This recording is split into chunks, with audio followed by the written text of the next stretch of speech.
Menghadapi persaingan global dewasa ini, kemampuan berbahasa asing harus dimiliki setiap tenaga kerja, tidak terkecuali tenaga kesehatan. Kemampuan berbahasa asing akan meningkatkan daya saing dan membuka lebih banyak peluang kerja di rumah sakit bertaraf internasional di dalam maupun luar negeri.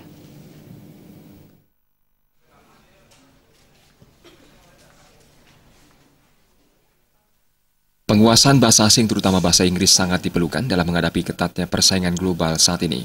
Dengan masuknya tenaga kerja asing ke Indonesia, termasuk Bali, tentu tenaga kerja lokal juga dituntut untuk mampu berkomunikasi dengan bahasa Inggris. Dengan kompetensi di bidang kesehatan yang telah dimiliki, ditambah dengan kemampuan berbahasa asing, tenaga kerja kesehatan lokal lebih siap dan mampu menghadapi ketatnya persaingan di dunia kerja. Menurut Direktur Poltekkes Denpasar, Ngurah Kusumajaya, mengingat Bali sebagai daerah tujuan pariwisata, tenaga kesehatan juga dituntut harus mampu untuk berbahasa asing.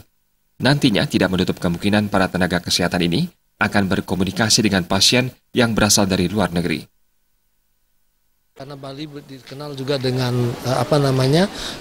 daerah pariwisata yang memang sangat memiliki visi untuk kesehatan pariwisata juga. Jadi kebiasaan untuk berbahasa Inggris itu memang harus dituntut untuk masa depan yang lebih baik sebagai tenaga kesehatan. Kedepan tenaga kesehatan diharapkan terus mengasah kemampuan sesuai perkembangan zaman dan mengikuti perkembangan teknologi khususnya di bidang kesehatan. Keterampilan di bidang kesehatan yang dimiliki, ditambah kemampuan berbahasa asing, tentu akan memperkuat SDM kesehatan lokal dalam menghadapi persaingan.